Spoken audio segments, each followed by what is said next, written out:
Dito tayo sa mainit-init na usapin dito sa Canada. Yung scam. So ako tatanungin nyo, totoo ba yung scam? Totoo yun. Patatunayan ko yun sa inyo. Totoo yung scam. So bago tayo magpatuloy, ito yung hindi scam. Sarap.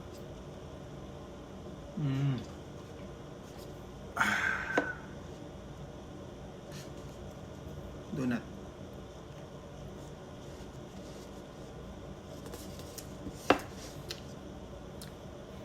Walang kamatayang Tim Hortons.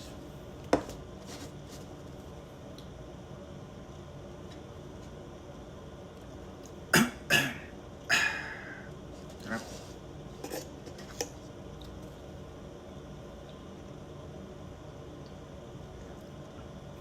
Ito.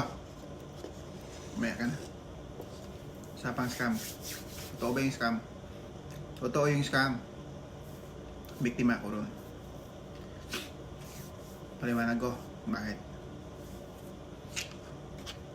Na-scam ako ng sarili ko. Totoo. Alam niyo kung bakit? Isa lang ako na scam dito. Katulad din yung mga kapwa ko dito, Pilipino. O ibang lahi man, nandito. Mas piniling mamuhay dito sa Canada kasi nga masyadong mataas yung expectation natin. Nagaganda at giginawa yung buhay natin pagdating dito. Diba tama? Yan yung pangarap ng mga tao. Mga Pilipino, isa na ako ron. Doon tayo na-scam lahat. Kasi masyadong mataas yung expectation natin dito sa Canada. Diba? Mahirap tanggapin yun pag nandito ka na. Kaya ang ginagawa ng mga tao dito, mas pinipili na lang manahimik. Huwag na magsalita. Napasubo ka na eh, dito ka na eh. Wala na atrasan. Yun yung scam na totoo. Yun yung sinasabi na scam. Hindi yung literal na scam ng mga agency, illegal recruiter. Hindi ganun yung sinasabi nila. Yun ang pagkaintindi ko ha. Kasi doon din ako na scam eh. Isipin mo na lang, maganda yung buhay mo sa Pilipinas. Doon dati, meron tayong konting negosyo. Mas marami yung utos kaysa tayo yung gumagawa. Madali yung buhay doon. Although, andun pa rin yung hirap kasi alam natin Pilipinas. Umangat doon mga negosyante lang na malalaki, maliit, hirap. Lalo na yung mga nasa mababa talaga. Tanggapin din natin, yun na yung realidad sa atin. So ngayon, pagdating dito sa Pilipinas, sa Canada pala. Kasi nga masyadong ang mataas yung tingin natin sa Canada.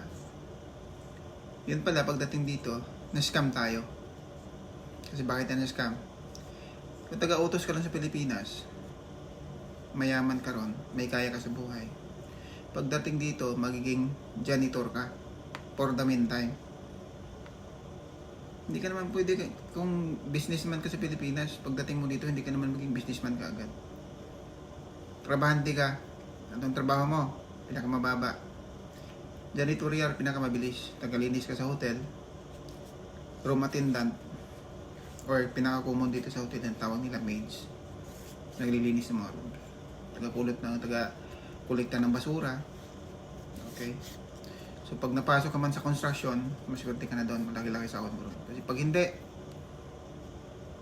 napasok ka man sa mga skilled works dito, jobs dito, maswerte ka.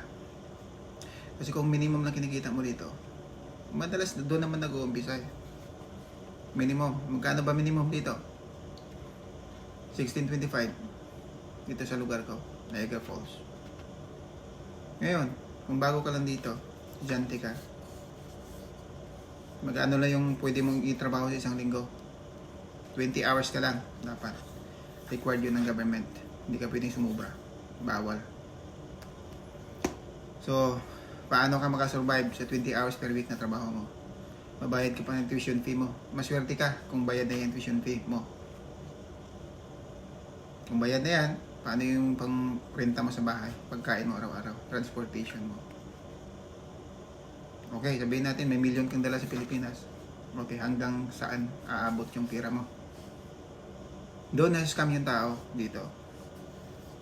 Yung feeling mo na hirap ka dito mag-umpisa, wala kang magulang, wala kang masasandalan, pero kailangan mo panindigan yung desisyon mo sa buhay na mag-Canada. Madalas mga estudyante dito, yun yung problema.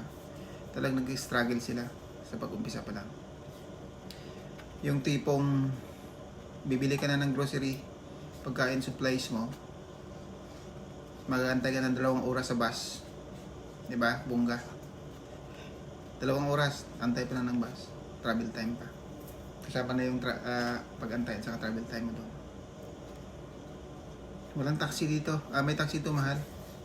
May speedy, mahal din. Kaya taxi ang pinaka-affordable bus. So, ngayon, kung malapit-lapit ka na lang naman sa sa grocery store, maglakad ka habang naka-winter. Bit-bit mo yung grocery mo, tumutulo yung luha at sipon kasi nga awang-awa ka sa sarili mo. Yun yung pakiramdam na na-scam. Ngayon, gusto mo mag-upgrade, bibili ka ng bisikleta, papadya ka, para kang Christmas tree ngayon. Dami mong burluloy, mga supot, mga plastic bag nakasabit sa manubila ng bike. Mayroon pa yan sa likod mo. Diba? Yun. Awang-awa ka sa sarili mo kasi sa Pilipinas may kotse ka. Baka ngayong iba may mga driver pa. Diba? So yun. Hindi ka sanay sa trabaho, masarap ang buhay,